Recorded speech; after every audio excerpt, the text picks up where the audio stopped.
Hello and welcome to My Mom's Basement, presented by 3Chi and Barstool Sports. I am your host, Robbie Fox, along with my co-host, Clem. And you might see in my background, if you're watching on YouTube, in a new basement today. I moved, different backdrop. We're not going to have the brick anymore, which is tough because the brick was nice. I liked having the brick back there. But, you know, as I get settled into this new apartment, I'll get something in the background that looks even nicer. Clem, how we doing? Our boy Bob, I love when there's a little change in the podcast, in the scenery here. I remember when I just changed parts of the room, minds were blown. There was I think Penn stock went up after they saw that it was such a big deal. And speaking of stock going up, the reason Bob's in a new apartment, because the Basement Boys are going through the roof. Let me rank out of all the 800,000 podcasts at Barstool Sports. I'm going to power rank the Barstool Sports content creators based on how they stand at the people at YouTube. Number 1, Robbie Fox. Number 2 through a million, everybody else, the Basement Boys on top of the fucking world. How about that, Bob? What a tweet to get yesterday from Erica, CEO of Barstool Sports, when she says, of all the people at YouTube, the one person that the executives brought up was Robbie. I just quote tweeted it with like the blushed face because I was like, is that a good thing? Is that a bad thing? I think it's a good thing, but you never know. And then Hank texted me and he was like, oh yeah, that was all time. They just brought you up out of nowhere. The guy was like, oh yeah, Robbie Fox, the UFC guy, my mom's something. And Hank was like, my mom's basement. So I guess the Basement Boys are crushing it at YouTube. Moving needles. We are disruptors, I guess you could say. We are the biggest thing in the world, from the basement to the penthouse, basically. That's what we're doing here. So, if maybe we have to have a sit down with Jay Snowden come. We just kind of think about what we want to do. Maybe we could have like James Gunn as a third chair on this now. Instead of interviewing him, we just bring in some big dick third co-host or something like that down the road. Because I think, got to get money to get money. You got to give money to get money. So let's keep it going, baby. Absolutely. And when you say we're disruptors, I agree. And we are using that word in the exact clueless way that they were using it in Glass Onion. We don't know what it means, but it sounds nice, don't it? Goddamn right. We're the kings of YouTube, though. That was my first note. We're the kings of YouTube. Me and you. I'm including you in it. You're as much part of this channel as I am, in my opinion. I'm your Chewbacca. Also, you're Han. Yes. You're flying the ship, but I'm the big, lovable, goofy guy as the sidekick. We're doing it together. I don't care if it's probably because Dana White videos do 1 billion views immediately. I'm going to tell myself it's just as much, the 1,000 views that we get on our episode recaps for She-Hulk that they're saying, man, look, do you see what Robbie's doing here right now? That's really impressive. You know what? Fuck it too. House of the Dragon. Those numbers were legit. And then we have podcast numbers on top of all that. So YouTube, you talk to me and Robbie. Hey, at contract time, I'm just going to say, they don't franchise tags here at Barstool. So the clock's ticking on, the CEO, Snowden, Portnoy, whatever. The Basement Boys moving on up in the fucking world. The kings of YouTube. That seems like a big deal, right? Listen, the kings of YouTube, not only the kings of YouTube, I don't know if you saw this on Netflix this past week, but Conor McGregor's documentary dropped, McGregor Forever. Clem, I'm not only the king of YouTube, I might be the king of Netflix. Look at that guy. Look at that guy. Look at that. The hair was so fresh and young back then. It was poofy, extra poofy because it was new. Oh, it's a beautiful thing, Bob. I was going to say the king of all media. That has already been taken by Howard Stern. You are the prince of all media, Bob. Netflix, YouTube, the prince of digital media, maybe we'll call you. We don't have to say all media. We'll say digital media. I think that's fair. I like that a lot. That sounds even cooler. That sounds like I'm some kind of tech genius, even though I just said I don't even know what disruptor means. I'm not a genius of any sort. But I did watch the entire McGregor Forever documentary. It got people asking me for my thoughts on it constantly. What'd you think of it? All 4 episodes. Did you knock them out in one sitting? I did. And I thought it was amazing. If you're a McGregor fan, if you're a UFC fan, if you're a sports fan, this is straight up porn in the amount of content that they show you, the behind the scenes stuff, the losses, the injuries, the setbacks, the family stuff, the community service. It was everything you wanted it to be and more. Even Dave loved it. He texted me. He said it was good. Yeah, that's all he said about it. Yep. I saw it. I saw that it appears that like half the text message was like blurted out, and I thought the word knocked out was in there.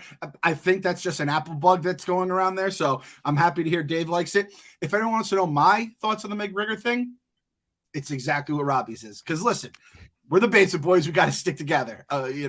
Times are going to get tough. I don't want, the views and the power that we have at this company now are about to have to change this dynamic here. I don't want us to break up. I want us to stay together. I don't want to be the Beatles. I want to be the Rolling Stones. So that's how I'm going to say it. So whatever Robbie thinks about this, I think about it.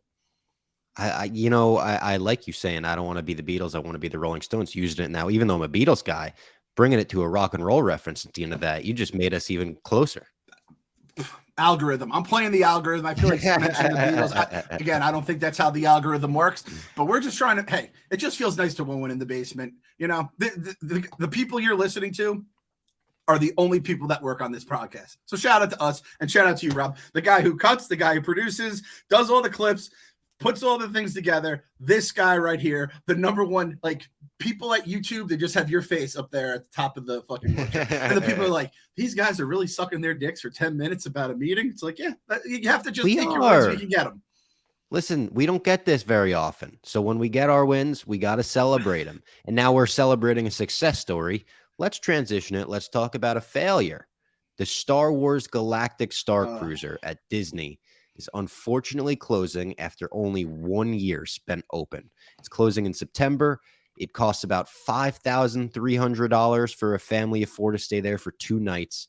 It's obviously marketed as more than just a hotel. It's a full cinematic experience. Everyone in character. You're doing galas. You're dressing up like you're in a Star Wars movie planet. It connects to the Batu Park, so you get to have that full immersion.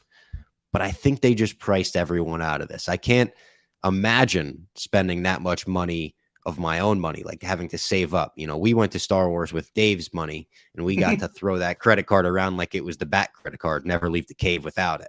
That was very fun. And we're already trying to convince Dave to take us to the Star Cruiser before it closes. But $5,000, who could afford that, Clem? Who? So, and that's the thing. I don't think Star Wars nerds so your typical, prototypical Star Wars nerds, they're in their mom's basement, right? And hey, they're not spending money on rent and food and whatever it may be. So you figure they're adding it up. It's still like to go from your mom's basement to then spend $5,000 for 2 nights in this fucking place. You're not getting a week. My trip to Disney, I think with tickets included, not airfare, but it was like tickets to the park and the hotel was about $5,000 for just, that was all. It was not food, not airfare, yada, yada, yada. To then do that for just 2 nights. Like, there's just no fucking way that's possible. And listen, Star Wars guy here. I'm on the biggest Star Wars podcast in the YouTube executives' eyes. And guys, I'm telling you, this is not going to stop being a thing for a very long time. We're going to beat it into the ground. It wasn't even like an option. We have a boss who threw an entire trip with me, you, Ken, Jack, and Jeff just because he didn't go to the Star Wars land the first time. We tried to get him to do the hotel. We brought it up in that text chain multiple times. And on Twitter, I'm tweeting at him. Not once was it anything more than there wasn't even what are we talking about here? Just straight radio silence. And when Dave goes radio silence, that means he does not give a fuck about what you just said. If Dave has no interest in going to the hotel, so your rich Star Wars fans aren't going, your poor Star Wars fans we just talked about aren't going, who the fuck went to this thing? Are there rooms that still have not been even accessed by people? I feel like they still have the plastic wrapping on the TV and shit like that. And I mean, our guy Mario, I know he tweeted out last year, he put together the video of what the rooms looked like. And it kind of looks like one of the prison cells from Andor. Basically, it totally does. There's beds on the wall like that. Yeah. No, not it. Looks like you're looks like you're a prisoner in an Imperial ship or something. It's not like a fun looking ship. They should have, obviously this would cost way more, but if you put Star Wars fans on the board, I think we would all agree that the rooms should all be a little bit different. You should have Endor rooms, and you should have Dagobah rooms, and you should have Cloud City rooms and Naboo rooms, and guests should get to have a little selection or something like that. There should be a little bit more, I don't know, fun in the Star Wars hotel. And if you're not going to have, if you're going to have that stuff, also make it so I can see how fun it is. Right. So it's any of the hotels there, Port Orleans, and then you have the nice stuff like we stayed at, Yacht Club, Disney. There's all these different kind of hotels. For the most part, it's just a hotel. This is like a show, it seems like, right? If I see the Animal Kingdom hotels that are like the high quality hotels that are expensive, it's like you have a giraffe eating like outside your fucking room. That's easy for me to think, to me to like understand. If I just see a fucking guy dressed up as like one of the pussy face aliens walking around the like hotel lobby, that doesn't really do anything for me. They had to like market the shit out of this because again, $5,300, because that $5,300, people are going to say, should I spend $5,300 to spend 2 nights in Orlando, or should I spend $5,300 to go to like a beach in Cabo or fucking, you know, wherever your favorite location is? They're going to probably choose the beach unless they're like diehard Star Wars fans. And then they're going to see the rooms and go, yeah, I don't want to stay in a prison room that has a Murphy bed in it. What? That's such a disappointment. This is my spin zone to it all. They're not just going to knock the hotel down, right? Like that just seems like it's going to be an absolute waste. I don't know. Will they? I think they're going to make something better. Right. And whether it's a Star Wars hotel that's going to be better, or they're going to pivot to some other Disney brand, I feel like you have the hotel already built and you just make it something better. I'd like them to stay in the Star Wars galaxy and make something better out of it. But if that's not the case, whatever. But I'm going to tell myself they're going to make it better. Again, this is like, I don't even know. This was definitely started by Bob Iger. He leaves. It fucking flunks in the time he's gone. And now that he's back, they're killing it. So I don't know, man. I'm shocked though that Disney admitted the L after just 1 year. Like they didn't even lower the prices or anything, right? I know. Yeah. Well, maybe they can't afford to put it on because you got to pay the actors full time and they have to like live in the hotel, I think. So there is something to be said about what you just suggested. I think it would be cool. It connects to Batu. It's the only park that it connects to. So you could go like to and from. It would be cool if they made the hotel look like the interior of Cloud City or something. Put a restaurant in there, a Star Wars restaurant, that white, sleek interior, because you already kind of have that look. I think that would be pretty sweet. So I'm kind of with you on that. Make it something new. All right. And like, let's talk about what really needs to happen to really make this thing work. What do they have to do to really make like a Cloud City, a Bespin, like park work? Bring Billy D. Williams in. Bring him in. Have Lando fucking cape on and all, baby blue, and he's flirting up your girl. Hell, you never know. Lando might steal your girl. Like that's part of the fucking charm of this new Cloud City. You got to sign a form that says like if he steals your girl, that happens. That's what Lando does. Yep, exactly. Yeah. I will be like Lobot's chubby son. I've already like, and this is like, it can't be that expensive. Don't they in Vegas? Don't they have like what do they call residences? Like that's Billy D. Williams' residence. This is his retirement plan. He's in Florida. Like I know the income taxes. There's no income tax and shit like that. Like get Billy D. there and let's go and have some fucking fun in Bespin. You could throw the dude. Like Disney has the technology. I'm talking this out, Bob. I think we have something here. Let's make Carbonite. You can actually put like your dad in Carbonite. Let's figure out a way to make that happen. You have the little fucking mutant little guys there that run the machine. I think we've landed on something here. I think we have just like dry ice all around you outside that looks like clouds, so you can't see the floor. Yep. There we go. That would be kind of sick. I don't know. I think they could. I think we have a winner here. And like everyone loves Empire. Like this is the thing. You throw something that's from the sequel trilogy, the prequel trilogy, people are going to be like, I hated this, I hated that. You're going to have splits at the very least. The original trilogy, pretty much universally loved, and the reason that Star Wars is the franchise it is. Empire, I don't even know anyone that hated Empire, let alone didn't. Actually, I don't know anyone that didn't love Empire. Now, if I did, I probably excommunicated them from my life and I forgot about them. But like, I'm pretty sure I've never met anyone that didn't absolutely love The Empire Strikes Back. And like, dude, the fucking fit that fucking Harrison Ford has in that movie too. Like that's another thing. Everyone wears, like, you dress up as the characters did. So you have Harrison, you get to either the Harrison Ford outfit, Princess Leia looking like a goddamn fucking 5-course meal, just magnifico. Everyone, even 3PO is all fucking shiny and stuff like that before he blows up. My favorite Luke outfit, the jumpsuit that he fights Vader in. We have something here. Even Boba, if you want to dress as Boba too, because that's kind of where he makes his bones and all that. So I think we have something. Dude, just think about the character breakfast you could have at the place where Vader pulls the fucking okey doke. Oh man, that would be awesome. You go in, you get to shoot at Vader right away. Like you Yep. get to fire a couple shots at a target. Now, this is my question to you. This thing being so expensive, it's the actors, I think, is a big part. And let's be honest, like the actors in Disney are great. Like the employees are great. It was kind of as a 40-year-old man with kids, as I was watching everyone with the lightsabers, I'm like, this is cool. It's not like I didn't feel like I was actually in a galaxy far, far away at that point. Right? It's yeah, you feel like you're in Disney still, for sure. Yes. You have to make me feel like I'm actually there. So if the actors at this hotel are like a cut above what we see on the floor at Disney, cool. If not, you have to work on that. But the biggest thing is, if I'm paying $5,300 for a hotel, I gotta have fucking carbonite freezing.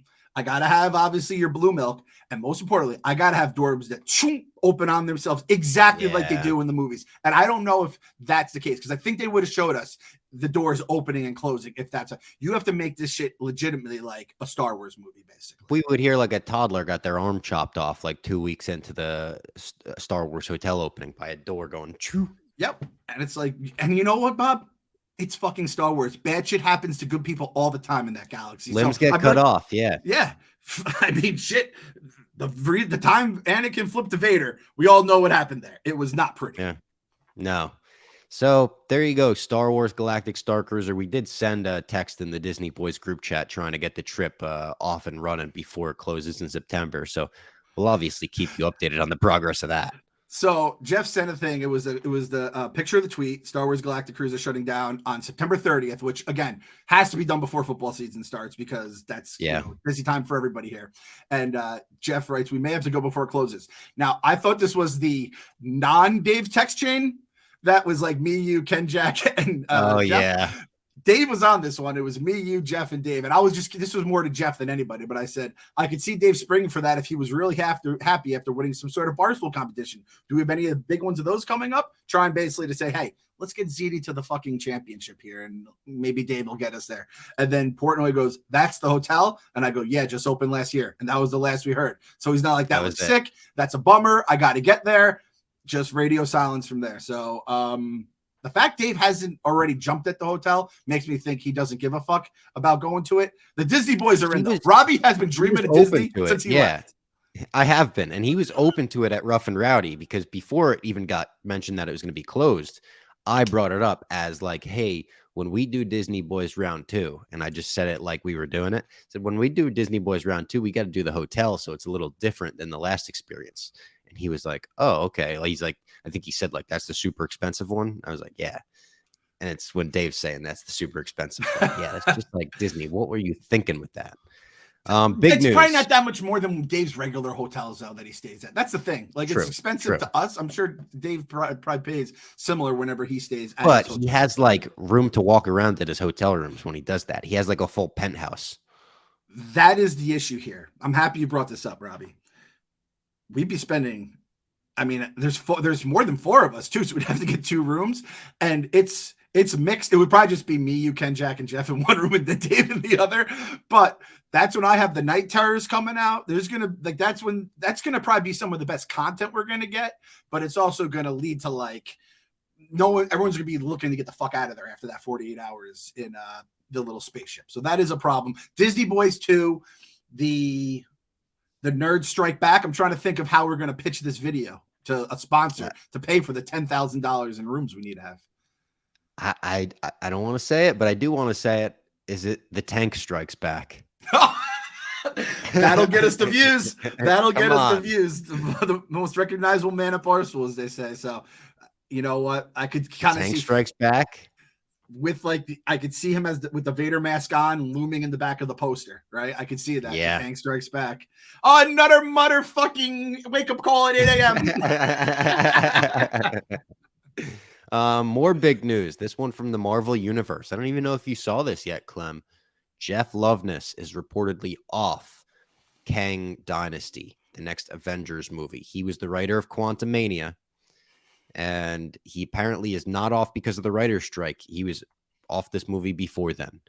And it was written about, and then I Googled Jeff Loveness fired to see if there was anything about it yet officially.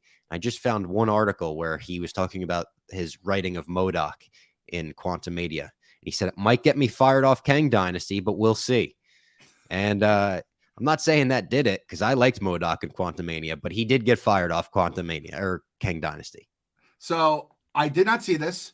When you said he got fired off, I go, oh shit, did we lose a good writer? And then you said he was the guy who wrote Quantumania, and I said, good. And I'm going to say it wasn't MODOK. I would say it was everything basically but MODOK that got you fired off it. And listen, if people didn't like the way MODOK looked in the movie, that's fine. There's no way that comic book character looks anything but absurd, which is kind of the whole fucking point of MODOK, which was one of the things I was frustrated with by the people criticizing that. Whatever.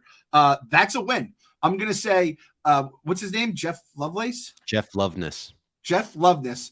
Out of everyone involved with Quantumania, the second biggest loser is him. So yeah, I didn't know if they were going to be rewriting this to be, you know, the let's see, I'm trying to think of any Marvel villain that's alive. Who's the biggest Marvel villain right now that's alive other than Kang?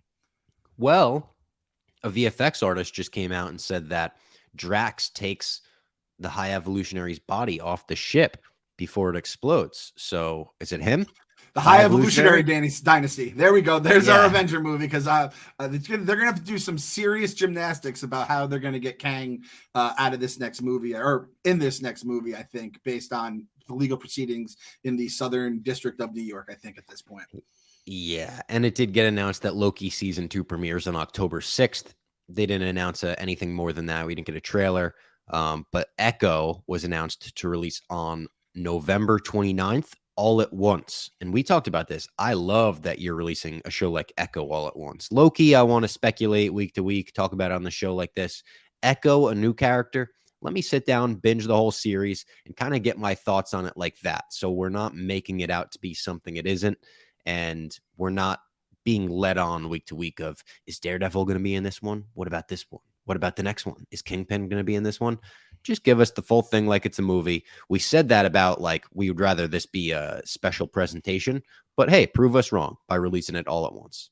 I'm going to be selfish and say, as someone that does a podcast that usually end up doing the week-to-week recaps, I would rather not do a week-to-week recap if the show is going to be not great, right? We've done it in the past. We stopped doing it. Or then kind of like with Stranger Things, we just watched them all and caught up. I like being able to watch it at our own pace, and then we can kind of just get one podcast done about it all. This is honestly the second biggest news, other than YouTube saying we are the greatest content creators at all.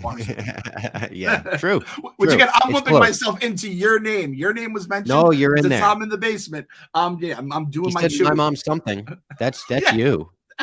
He might have been saying my mom's Clem show. You know, like he might have been a big Clem guy. That's true. That's true. I said, I would love to be if they're just big Jose Young's fans. Like, this guy just crushes when he teaches us about comic books. Because basically Jose is like the true star of this goddamn show whenever he comes on. He's the fucking best.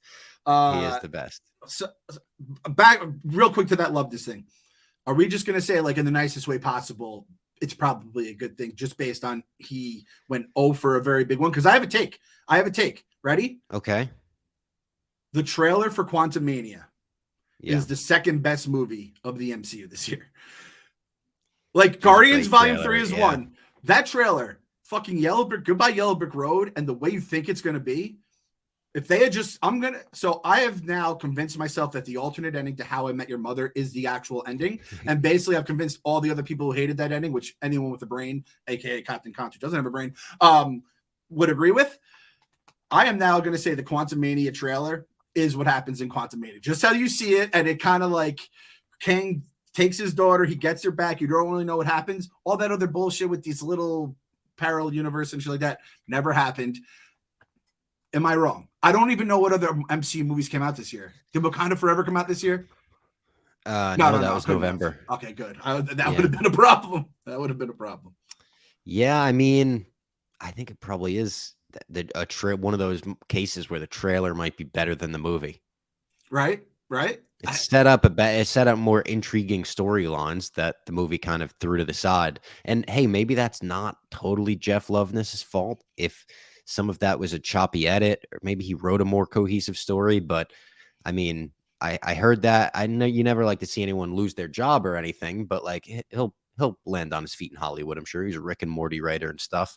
Just blame It COVID was too. like, Like it would have been better if COVID didn't like you could just blame yeah, COVID for like another it 3 years. didn't make me be like, oh god damn, like Kang Dynasty is ruined now. Now I'm like, all right, maybe they're regrouping and they're saying, let's figure some stuff out here. Maybe Waldron gets that part and we get cast as the next Kang. You know what the fucked up? Now we're talking, Bob. Now we're talking. You know what the fucked up thing is? You know, Feige has his little book, and it's like open in case of emergency only for guys to like fix a franchise. And number one on that list is Jimmy Gunn, and Jimmy Gunn don't work here no more.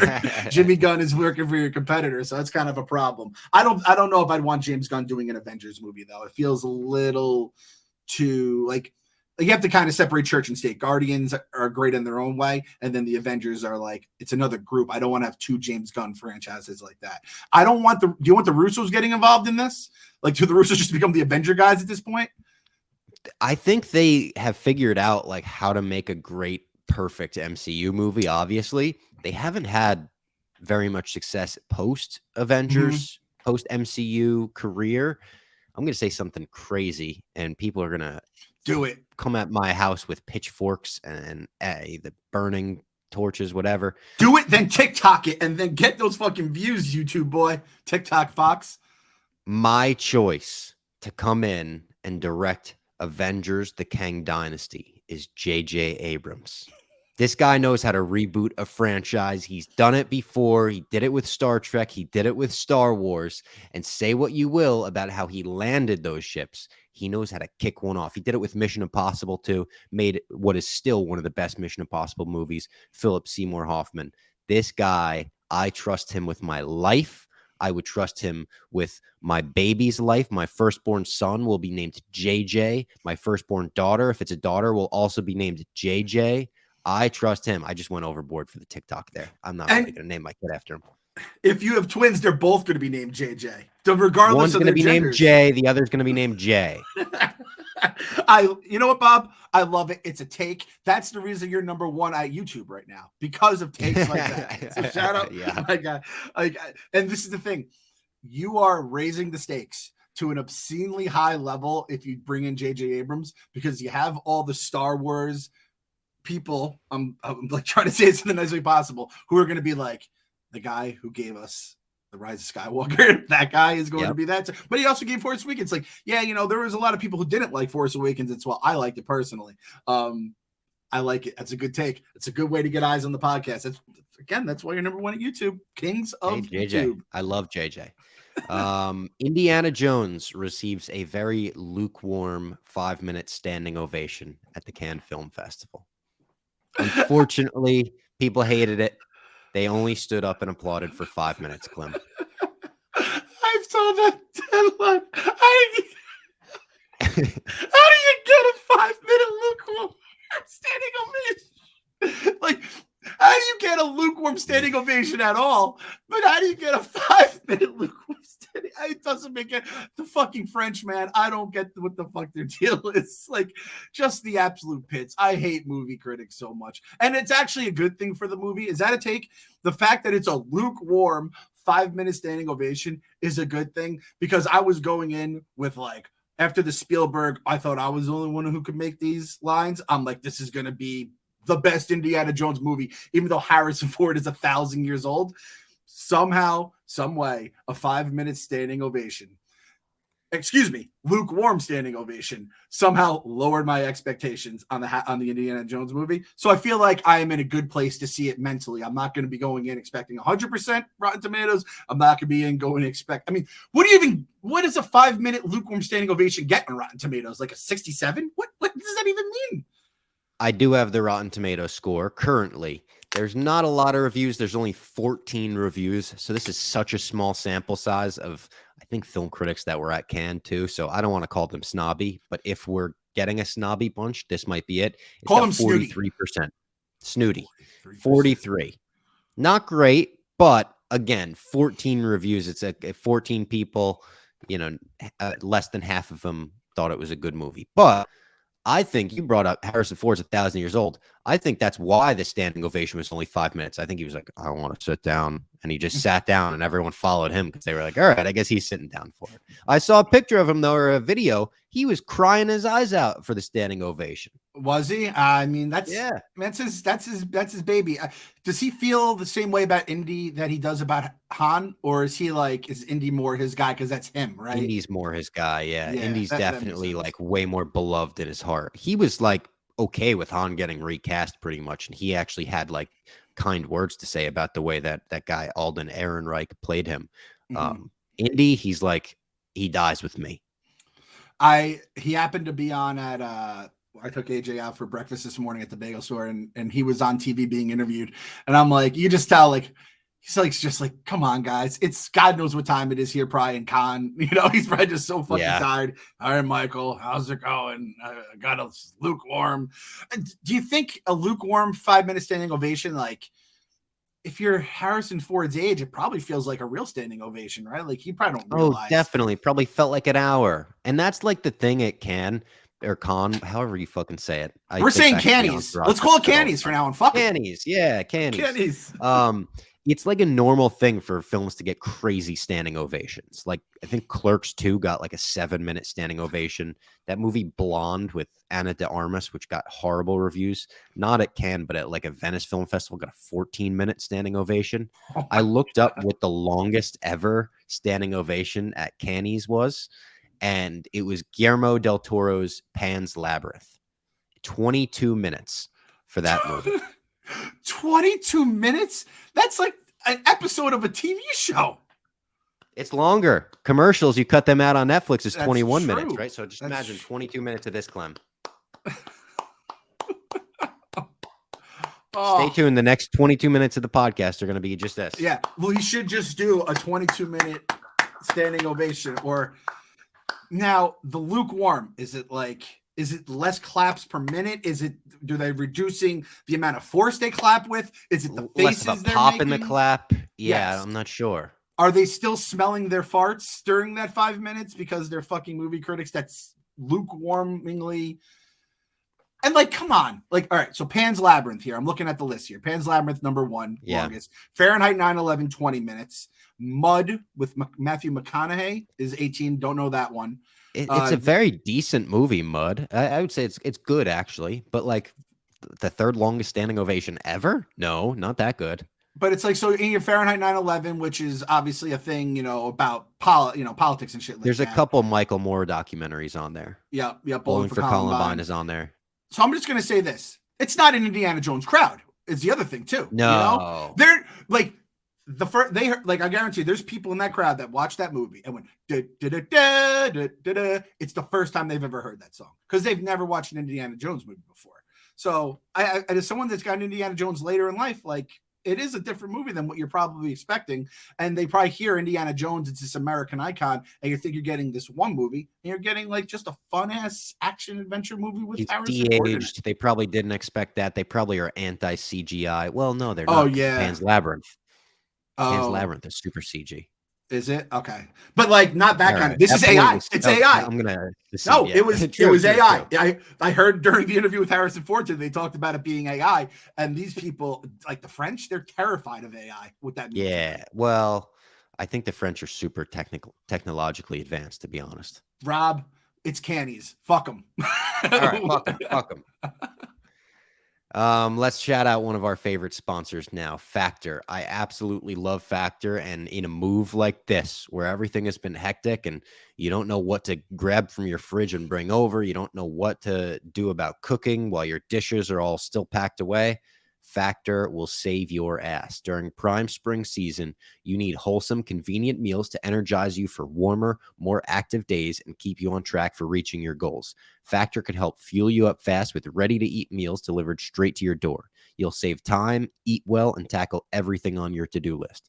They offer delicious, flavor-packed options on the menu each week to fit a variety of lifestyles, from keto to calorie smart, vegan and veggie, and protein plus. Prepared by chefs and approved by dietitians, each meal has the ingredients that you need to feel satisfied all day long while meeting your goals. This May, get Factor and enjoy clean eating without the hassle. Simply choose your meals and enjoy fresh, flavor-packed meals delivered directly to your door. Ready in just 2 minutes, no prep, no mess. Head to factormeals.com/Robbie50 and use code Robbie50 to get 50% off your first box. That's code Robbie50 at factormeals.com/Robbie50 to get 50% off your first box. Tell them the king of YouTube sent you. Yes, my guy. Keep it going, baby. All right, so we got a bunch of questions. Just like last week, I put the call out for questions. And shout out to the basement boys and girls. We got a bunch of great ones this week that are going to cause for great discussion, I think. The first one, I don't mean to make things tense right now, Clem, but the first one is from Aaron Guzman. And he said, Honkers versus Ziti could happen in the second round of the dozen tournament. Do you think the corrupt commissioner is trying to cause tension between the basement boys? And do y'all have plans for a friendly wager on that matchup? I think the wager should wait until if the matchup happens, but I think we should definitely do a wager on it.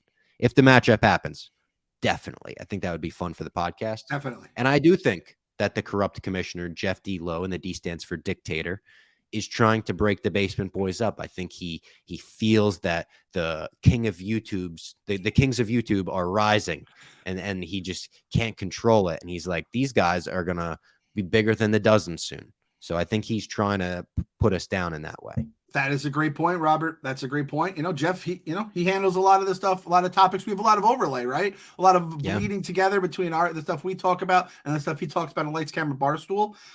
We already know you're now the biggest hater of Dune, since he's the biggest lover of Dune. It's flat out just out there. Dozen rigged.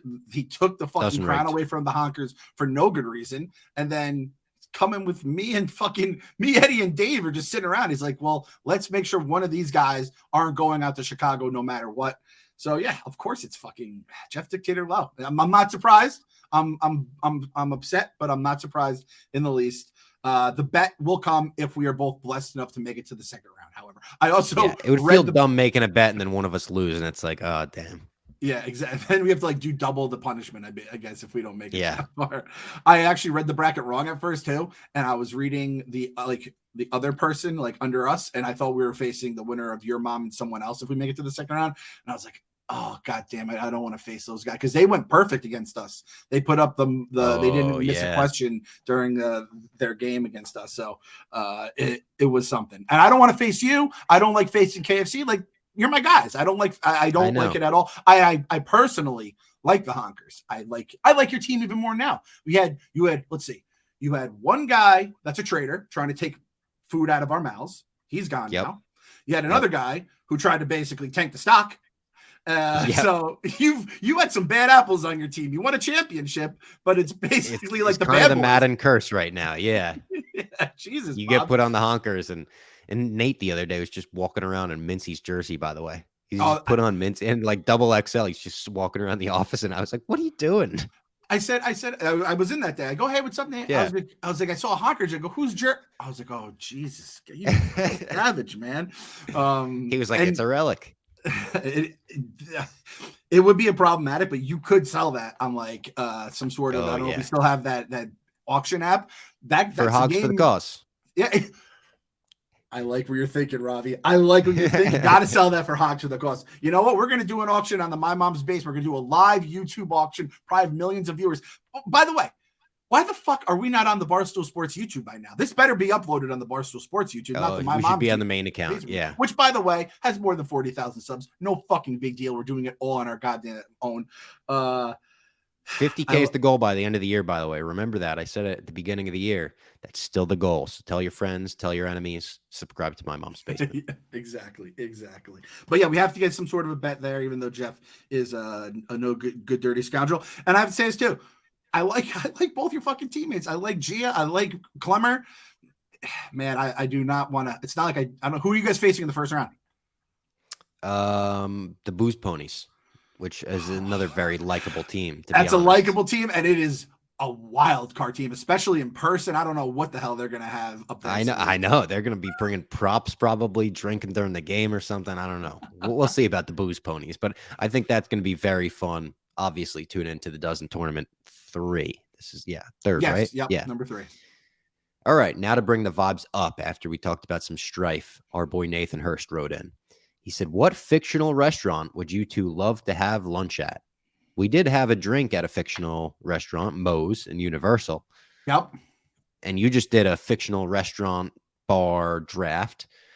I wrote down a couple, and you think Cantina right away, right? Because it's like when we went to the Cantina in Disney too. Yep. But if, like you said in the draft when we were talking about it afterwards, if this is something you actually want to go to, I don't think you want to go to the Mos Eisley Cantina. It's the most wretched scum of hive and villainy in the entire galaxy, right? So if that exists, I'm probably getting my arm cut off there. I'm getting robbed at the very least. Yep. I don't want any part of that. I've written down Lou's Cafe from Back to the Future. Ooh, Either that's a the good one. 50s version or the future version. I think both are cool. Depends on what vibe you're looking for. This one might be more me than you. I don't know if you're a Parks and Rec guy, but JJ's Diner. They always go to JJ's Diner, have these big looking waffles. They just look awesome. And then I wrote down Dex's Diner from Attack of the Clones. Yeah, you gotta have 3 diners, but I'm a guy from Jersey, you know? What do you expect? Yeah, those are all good ones. Again, yeah, if you the fictional bars and restaurants draft I did on the dog walk, if you want to hear, I was on with Uncle Chaps and we did a whole thing of them. I basically drafted based on what I would want. Because again, Clem, I can't believe we didn't draft Mos Eisley. That's what everyone on the panel was saying, all the listeners. And again, it's a fucking bad place. Greedo gets murdered. They just keep going about their business. Motherfucker loses his arm. Just keep going about their business. That is not a play. Look at me and Robbie. We are soft. We have so much to lose as the kings of YouTube. We can't just be going around fucking to scary places. I'm gonna choose one of the places. So I drafted Copacabana in Goodfellas. Just if we could get like the little backdoor entrance and feeling all VIP, like, oh, the kings of YouTube are coming. Watch out. If we get that entrance, I would choose the Copacabana, which, and Then He Kissed Me is playing. That would be great too. If not, the Bamboo Lounge in Goodfellas, which is like the infamous, funny house scene. And it's kind of like a lot of tiki themes, which got us into our whole hibachi kind of talk on the podcast. I got to take my guy, Bob. Bob, your choice. Vesuvio's or Bada Bing? Jersey guy, you get to choose one. Vesuvio's. Bada Bing I drive past all the time, and it don't look fun. It looks like, some sketchy figures go in there on a Tuesday afternoon. You're like, what are you doing? If you opened your eyes and you just looked around, you would be like, I don't know if I'm in Mos Eisley or in Bada Bing. Yeah. I actually realized the other day, a couple of seasons ago, when I was driving home from a Giants game, there's like a strip club, like within basically like walking distance of the stadium. And I'm like, man, I can only imagine the shit that goes down here at like 5:30 on a Sunday during the season after a game. Holy shit. Third, it's no good. Stan Mikita's Donuts from Rain's World. I just watched that again on the plane pretty recently, and it holds up. And I mean, just having Al Bundy, he's just a great owner. And the donuts here look delicious. I think the Basement Boys. You're a donut guy, Bob? Huge donut guy. Love donuts. Yeah. Yeah. So Jersey Shore has some good ass donut places, man. Yeah. So me and Bob could definitely crack open a few donuts. Number one favorite donut, Bob. Let me hear it. I'm pretty basic, to be honest. Like, I like the vanilla frosting with sprinkles, but I also love a glazed. I also love a s'mores donut. If a place does a s'mores donut, I'm buying it 100% of the time. Vanilla frosting, a little bit of chocolate drizzle, and then graham cracker crumble on the top. That's my shit. I don't like any donuts with filling though. Any jelly filling, any Boston cream, I'm out on those. I'm a big filling guy. I'm a jelly donut guy. Boston cream a little less. I don't like the texture of the that actually works perfect. You could have those in the box, and I could have the other ones. That's the best. What kind of wing guy are you? Flats or drumsticks? We're going to have our own question right now. You're a flats? I'm a drumsticks. Flats. Perfect. Perfect. It's the worst, man. I married a drumstick girl, and the drumsticks are all gone within the first 6 wings, and then it's nothing but flats left. And I'm chivalrous to a point. I'll give her, like, if there's 5 drumsticks, she can have 3. But I'm fucking eating the drumstick. Like, I got wings for the drumsticks. This is why, I think it was How I Met Your Mother, which, by the way, McLaren's is another great place. You could have a meal together, even though it's like a bar. I think they say it, like, you have to find someone that is, the opposite of your wing, so then you can do that. So I already have it. I have it, but my king of YouTube right here is my hetero life mate, as is. Yeah. So I'm with you on the vanilla frosting with the sprinkles. Like that's my shit. I love a French cruller though. I love me a French cruller. Like the fact that it kind of tastes like in the inside, it's almost like it's moist. It feels like there's almost like filling in there, but it's just the way that they cook it. It's tremendous. I think one of the Chicago guys, maybe Carl, is a French cruller guy. So I love the French cruller. So I had to shout it out. Also, I'm a big ShopRite donuts guy. I feel like ShopRite does not get enough credit for how good their home baked donuts are. Just Oh, wanted to God shout damn them out. it. Someone told me recently about something at ShopRite they do really well, and I had to go out. I think they said like they make a great oatmeal raisin, and I had to go out and buy it, and I bought like 100 of them, and now I'm gonna have to go get their donuts to try them because Robbie Their Fox just donuts are said it on the podcast. great. ShopRite's a good fucking place. ShopRite wants to sponsor Yeah, the #1 YouTube podcast at Barstool and the YouTube exec's eyes. The can't that would sound. be like That's a game that would be changer. like. But I'm telling you, that'd be like Hogan going from WWF to WCW. Stews would be like, what the fuck? Hey man, Stu's. I had people tell me Stu's was ready to get on board as an advertiser years ago, and I don't know how we didn't get them at any of my shows. Podfathers would probably still be alive if it was around. I don't know, but yeah, it would be. I have to think about that. Maybe just the donuts we can advertise from ShopRite. We want to advertise the whole goddamn store because I'm still a Stu's guy through thick and thin. This one is going to be an easy, immediate answer for both of us in opposite directions. Nolan Cartwright, Street Fighter versus Mortal Kombat. Clem? Diehard Street Fighter guy. I have. And I'm a Mortal Kombat guy, so I know we've talked about this before in the podcast, but Mortal Kombat's in the news this week, so I figured it was worth bringing up. I have my little like shelf here with all my little figures and Punkos and all that. And Ryu actually has made the cut. He's on there. So Ryu's my guy and Street Fighter's my game. And I buy it basically on every system. Whenever I get a new system, at some point it'll be on sale. The Street Fighter 2 X amount of year anniversary. I buy it, play it twice, and then forget it's on there. And then I buy it on the next system. So, and you're a Sub-Zero guy in Mortal Kombat, which we both are Sub-Zero guys. Yeah. And the new Mortal Kombat looks sick. I kind of just wanted to bring this question up to talk about how sick the new trailer looks. It breaks my heart that I didn't like the last Mortal Kombat movie because I know a lot of people did. The most recent one, I couldn't even make it through it. I was just like, oh my God, I hated every moment of it. The fight scenes were okay, which there just wasn't enough of in a Mortal Kombat movie.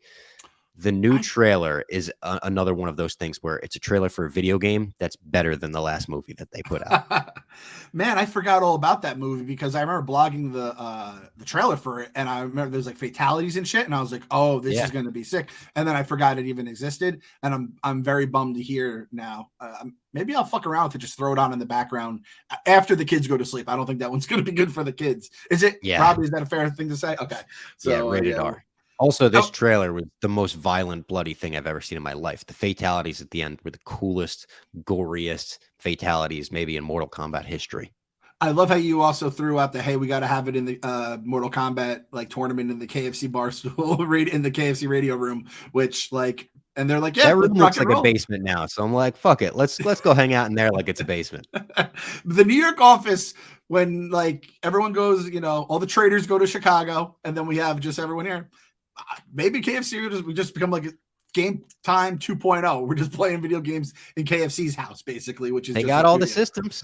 They took all the systems from the Game Time room. They put them in there. I was like, all right, if you're putting them in here, I'm hanging out in here. Hell yeah. Tom Sinsley says, I assume you're seeing Blink 182 in the next 2 days because they're in New York. 3 songs that you hope to hear that aren't one of the big tracks. So they have like a set list. I am seeing them tonight. Me and the Nate Dog are going to see Blink 182, MSG. I can't wait. I've talked about this on the podcast before, but I've had tickets to see Blink 4 separate times. And this is the 5th. It's finally happening. It's happening with Tom. Turnstile, one of my favorite bands, is opening up for them. It's going to be amazing. Rico Bosco is going to be in the building. Chuck's going to be in the building. Wow. Bunch of guys from Barstool. I kind of know what their set list is, but they've been changing around songs here and there. My favorite Blink song is probably Here's Your Letter. That's kind of a random one. Then I'll throw in like Easy Target because I love the Untitled album and online songs from Take Off Your Pants and Jacket. Take Off Your Pants and Jacket, one of the greatest albums of all time. Also one of the greatest album titles of all time. Oh, A+ album title. Makes me laugh to this day whenever I see it. So yeah, if you're listening to this today on the 19th and you're at Blink at MSG tonight, say what up to me and Nate. This one is fun. From Woo. That's the whole name. Woo. How many stones from the gauntlet Thanos have to lose before a prime Darth Vader could defeat him? Ooh, good question. Good question. Let's put the gauntlet on for this one. It's tough because he would have to lose the time stone. Take the time stone away right away. Stone's right? Gone. That's the first one. With the time stone, you could pull a Dormammu, what Doctor Strange did to him. I don't know if you could defeat anyone with the time stone. The reality stone and the space stone don't worry me too much from a Vader side. The power stone doesn't really either. I feel like Vader could probably pull that thing out of the gauntlet with the Force or something if he wanted to. The Soul Stone and the Mind Stone, I don't know. Would he just have to lose the time, you think? So, right here, we have the two, they're like the yellow and the orange, whatever they are. I feel like the Soul Stone could be the most powerful of all. I don't understand it, right? It's the hardest one to get, which makes me think it must be the most like powerful. That like in the video game, that's like the last level. Yeah, and like I feel like, and again, obviously you have to have all the stones together to make something like the snap possible, but it's like it's that little spice you put into the meal that makes it all. It's the rug that ties the room together, as the Big Lebowski would say. And it's like, but I don't see him being like Soul Stone, and then Darth Vader goes and he's hanging out with like 8-year-old Gamora, right? But it does feel like it's like that, and maybe the time stone could just fuck shit up. But I guess like if he kills Thanos, you can't really do anything about time at that point, right? It's like that's the only side of it. But he could, like you said, with Dormammu. You're also saying this is Thanos basically getting all the stones, and he hasn't read the instruction manual. He doesn't really know how to use everything. He hasn't basically gotten it all down. The only thing is, like, bum ass Obi-Wan kind of gave Vader a run for his money. Ooh. Remember how bummy Obi-Wan was during a lot of that season?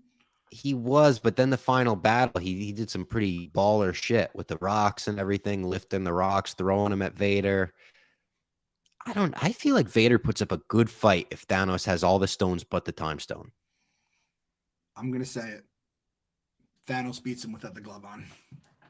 Oh, no. Yep. No, I'm going to say it. I'm just going to ride for my guy. Without the glove on, Vader picks him up with the Force, throws him into the atmosphere, and he's floating around for life. Vader wanted to, he could do that with everyone. He just doesn't have it. He doesn't have the fucking will. He doesn't have the way. There's a reason why he's in a suit that's breathing for him. He just doesn't have it. It's all about I'm saying this is not 2014 Thanos. 2014 Thanos will get murked because he just sits around. He's lazy. He doesn't have the drive. I sound like a goddamn dad talking about their bum kid that's 19 years old and just sitting in the basement. Get out of the house and get a goddamn job. But that's Thanos' biggest problem. It's like when he was motivated, granted, like a lot of his minions did a lot of his work, but when he actually got off his ass off his shoulders, he went out and did stuff and took care of business. The guy beat the Hulk basically on his own. Now, granted, the Hulk doesn't have fucking the Force, but I think it's a mental thing. I think he's a Titan. I think he's half a Celestial, right? Or something like he's some sort of yeah. I think he might be Celestial and he's half Eternal. I don't know. It's some sort of crazy shit like that in his DNA. So because of that, I'm just gonna say, prove it to me, Vader, you fucking bitch. I didn't see me going here when I started this rant, and I apologize. I also feel like saying with the stones or without the stones from the gauntlet is weird with Vader because as we saw, a big part of fighting Thanos is just trying to get the glove off of him. And I feel like the Force can definitely do that. I mean, I think it wasn't Captain Marvel, but when she's fighting against Thanos in Endgame, he just grabs one of the stones out of the glove and punches her with it. Why couldn't Vader do that with, I don't know. So I think Vader. I'm taking Vader in the fight. I'll take my guy Thanos. I will also say I did get a little loose with my a lightsaber too. There's a lightsaber. That's cutting off limbs. I think he would cut off the gauntlet. I don't know, man. Big old purple. I don't know if he can be cut through that fucking jacked ass motherfucker. He could cut through him. Holy shit. All three different words there. It says Dave thinks he can sell out Madison Square Garden. Is that impossible for someone that's not a comedian or band? Definitely not for anyone that's not a comedian or band. You see, different kinds of shows do it all the time. And one that I'd like to bring up is a wrestling show did it. Ring of Honor and New Japan Pro Wrestling sold out MSG basically based on Dave Meltzer saying that they couldn't.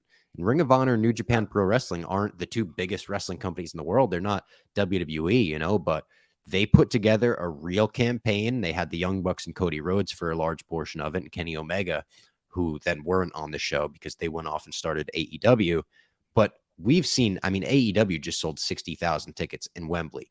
If you put together a true marketing campaign and you really rally the whole fan base behind it, I think that's very possible. I think Dave could absolutely sell out MSG if Dolan were to rent it to him, which Dolan probably would never do. I think he definitely does it. I've seen Dave we saw at Disney. Dave couldn't walk 5 steps in Disney World without getting asked for pictures. And trust me, and when you're at Disneyland or Disney World, you're not just looking around being like, oh, I'm looking for celebrities. I'm looking for celebrities. People just like knew him instantly. Like he was fucking. In all walks of life, old ladies, young girls, young guys, old guys, guys our age, everyone. Like it was, I've known Dave for 6 years now, however long we've worked at Barstool. Disney was eye-opening in terms of like, oh, he's like a different level of fame now. It's crazy. And he's reached another level. Obviously, it starts with Barstool, but then to some people he was the day trader guy. To other people, he was the unboxing guy for like that time, period of time. The pizza guy. Some people he was just the COVID saving business guy.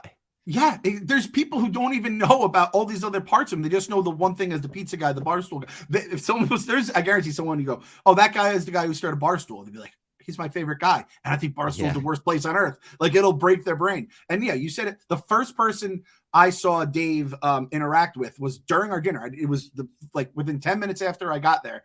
And it was like an 8-year-old girl and and she wanted him to sign her cast. So and then on the way out, there was this group of like 15 to 20 middle-aged people. And they go, like, Dave, we're a bunch of fucking Philly scumbags. Can you take a picture with us? So they get that group who like Dave constantly makes fun of, and they love him for it. And then, like you said, the old, the young, all walks of life we saw along the way. And that's in Orlando, Florida. This is the thing people aren't thinking about when they're also doing this. If Dave's like, I'm doing this for one night only, it's going to be like, I'm going to have like a roast. I'm going to basically rip all these Barstool people. A lot of the people who are like always criticizing Dave or being like, fuck Fortnite, fuck Barstool, like are fans, I'm saying, not just like random people. They'll also go to hear Dave basically nuke everybody, right? And, you know, then it'll be in the Reddit boards. I can't believe he said this about blah, blah, blah. It's also, like a 4-hour drive from Boston? You're telling me people from Boston aren't going to go see Dave throw a live show? We have all these people. We have all these live shows for all these different shows here that sell out.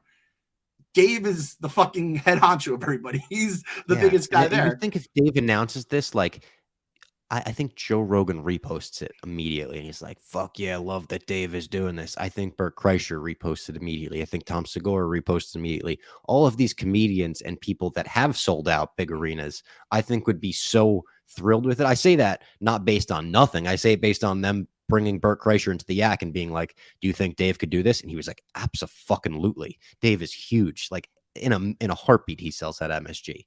I think the fact that they all like Dave and the fact that he's outspoken and whatever, I think they would all like support it and try to get him past the finish line as well. I think it's no question he sells that MSG. It's if I and again, maybe I'm the crazy one here because I think it's like a layup. If you tell me Dave can't sell 21,000 tickets in New York City to hear a night of him doing Dave like shit. He said, Pop Punk has sold 2,000-3,000 tickets before. You don't think Dave could do a couple X that? Come on. Yeah. Elijah Country, this is the last question, then we'll go into our Succession circle back. So if you don't want to be spoiled in the last episode of Succession, get ready to turn the podcast off. We're going to talk spoilers in a minute. Succession spoiler alert. There's your sound effect. We'll have that for a couple more weeks. It's a scary sound bite. Elijah Country said, I loved when you guys could play your favorite songs at the end of the podcast, but since you can't do that anymore, which is a fact, we can't do that because of copyright and stuff. Can you do a recommendation of the week? And I was like, oh, that's a good idea. My recommendation this week will be the new album by Hot Mulligan. Hot Mulligan's kind of the next big thing in pop punk. It's called Why Would I Watch? And the song that I'll recommend is called Shh, Golf Is On. And they have a bunch of very bizarre song titles. And some people will absolutely love the bizarre song titles, and some people will have to get past them. I'm going to read a couple to you here, Clem. Shouldn't have a leg hole, but I do. No shoes in the coffee shop or socks. Christ alive, my toe, damn it hurts. Cock party 2, better than the first. Schmacked my head off. And finally, John the Rock Cena, can you smell what the Undertaker? Well, you sold me. I'm in. None of these song titles have anything to do with any of the songs. I don't know why they title the songs like that, but Hot Mulligan, they're the next big thing in pop punk. So I became a fan of Newfound Glory because they would do all the movie song covers, and I don't know any Newfound Glory songs. And are they considered pop punk? Oh, big time, yeah. So it's funny. This is now my second favorite pop punk band behind A Newfound Glory, and it's because of their song titles. So I mean, I like pop punk. I always like I keep calling it pop punk like your guys fucking band. Pop punk. I've always like liked the songs, but I'm not like there's not a band or I don't just listen to it nonstop. But goddamn it, am I happy to have a second favorite? So what's your name? Hot Mulligan? Hot Mulligan, yeah. Did you ever get into Blink back in the day? Like I liked all their songs that like, the music videos or on the radio. Like I always liked that. I didn't buy the CD, even though Janine Lindenmiller or whatever, the porn star, just absolute smoke show on there. But yeah, I have no beef with Blink at all. I just like wasn't a diehard. I think I was big into hip hop. I was during the hip hop phase, but I also liked a lot of rock too. So yeah, I just wasn't in the CD buying phase of pop rock back then. There's a lot of like random fans from The Office that you wouldn't expect that are like Blink fans, like Rico, KFC, like randomly. Like I saw a bunch of people tweeting about the reunion where I was like, oh shit, it makes sense. They were actually alive in the 90s when Blink was at their peak. I wasn't. Yeah, it's awesome. Like again, that's like my generation of people there in terms of bars. Now we have like the younger generation, kind of your age and stuff, but that is much more mine.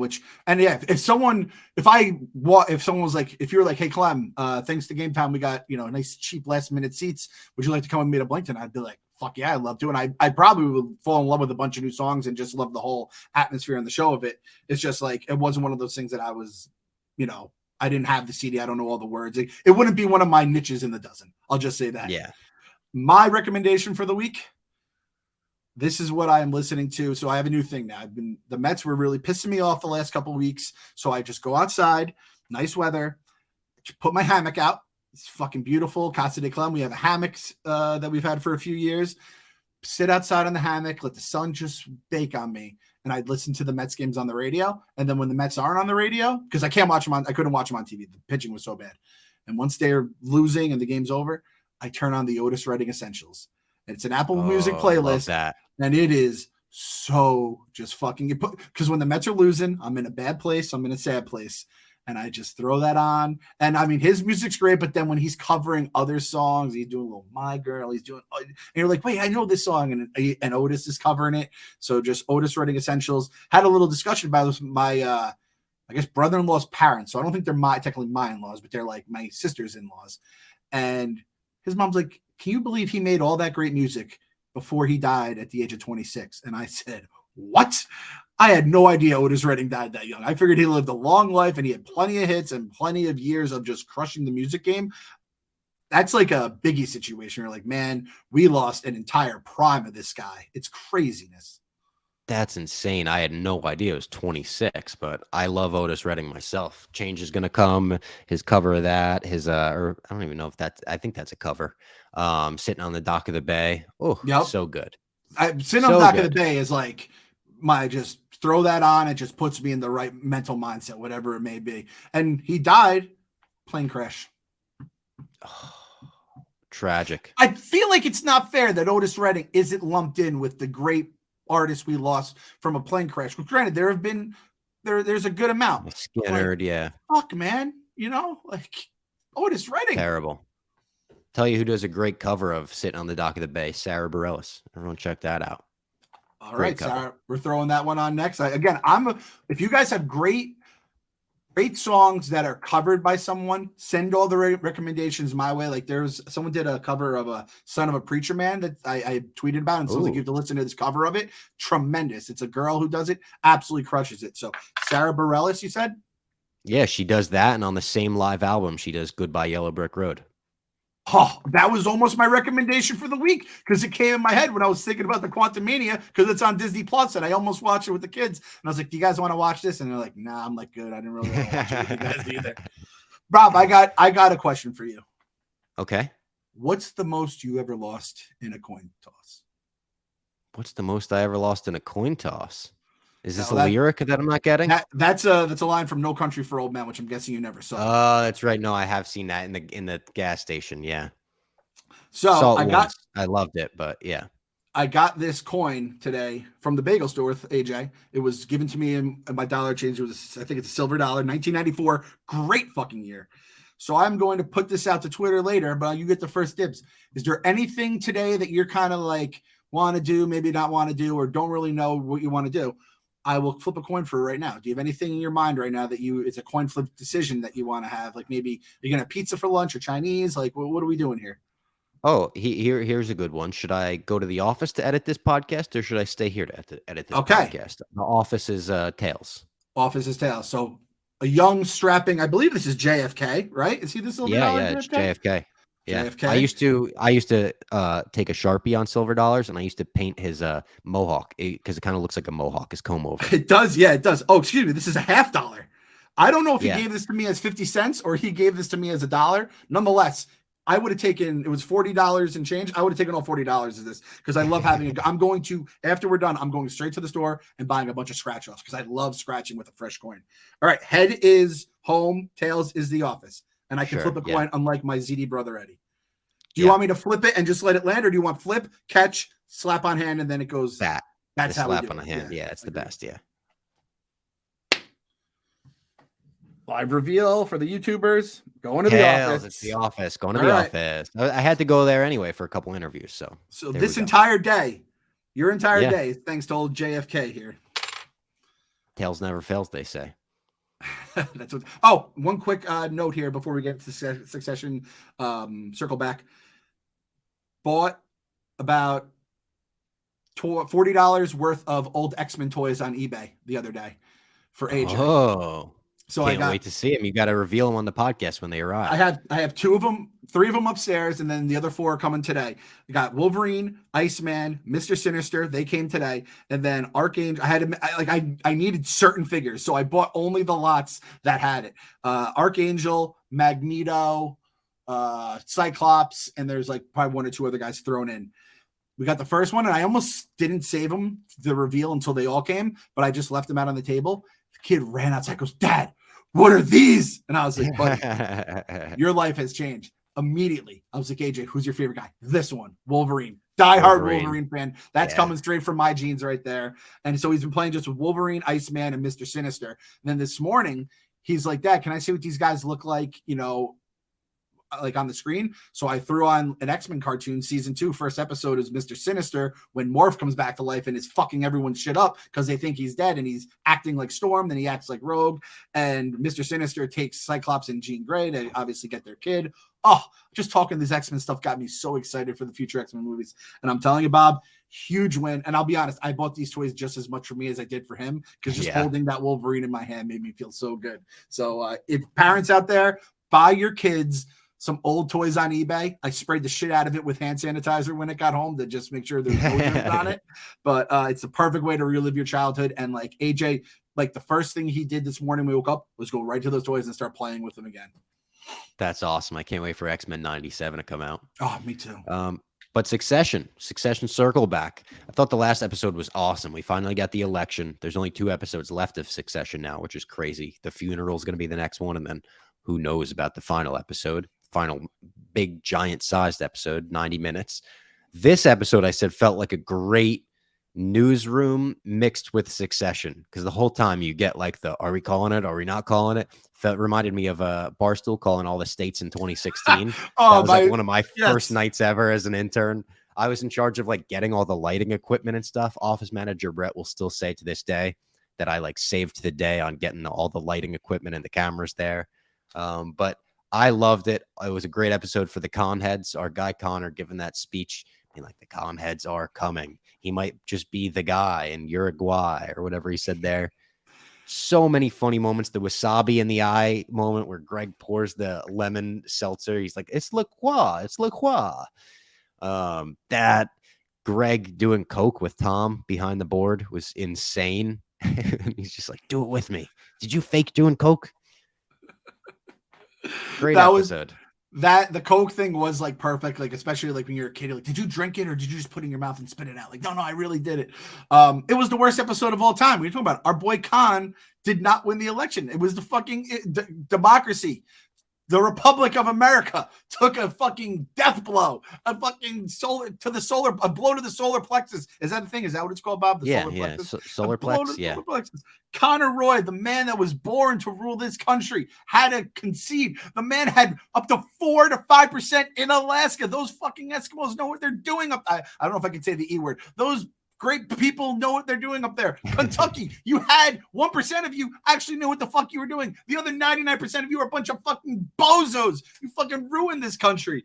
The concession speech, the little thing, organize a little coup down in Peru, put me in a van to Tajikistan. Couldn't I be our fun guy in Uruguay? Just the absolute best. What are they gonna have lunch in Venice and dinner in Vienna? Yeah, you know, it was just a beautiful thing to see. The most functional relationship in the whole show. Him and Willa. He's like the one person who doesn't think I'm a joke. I'm going to listen to her, and he's going about it. Our sweet Queen Willa, the future first lady, just an absolute delight. It's kind of scary how much that did resemble our fictional, our joking, like call the election, and these guys are actually doing it for a quote unquote. And granted, it's a fictional program, but like an actual news organization. Our boy Roman has gone. He's gone Anakin. Like he has the little orange in his eyes now. I think our boy Roman is gone.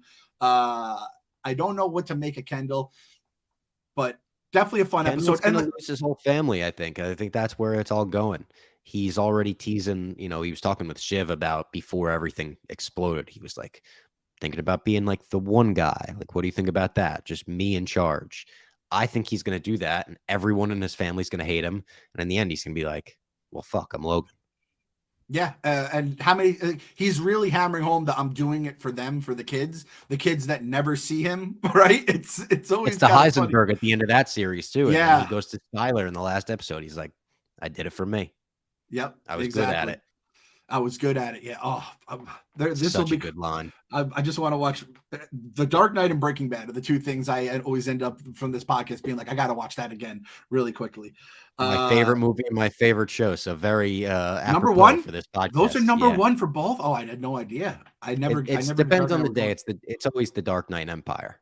Like either one of those, I could watch any day, anytime. Throw it on, and it'll captivate me no matter how many times I see it. Yep.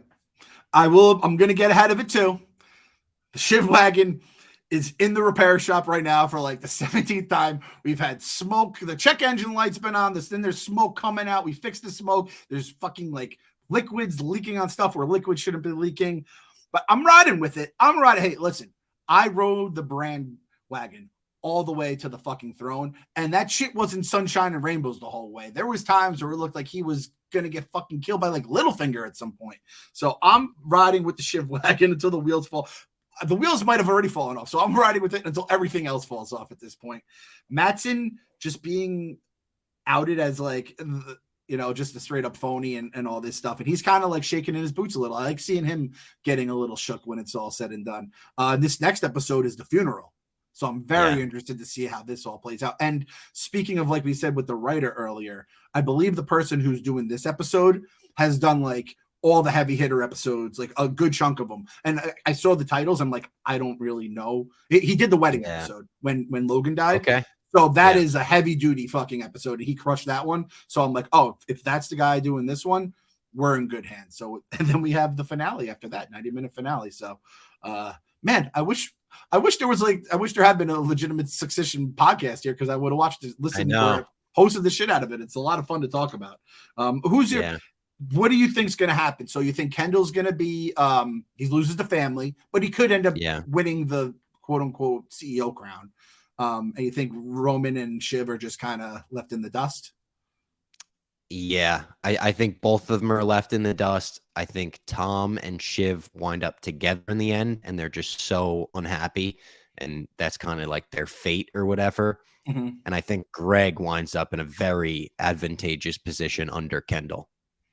I could see that. And the way he just threw my girl Shiv under the fucking bus and just slit her throat. Oh, that motherfucker. The wasabi line and the wasabi stuff. And then it's only a hint of lemon, like just It's perfect so Greg. ridiculous and funny. Yeah. What was that guy's name?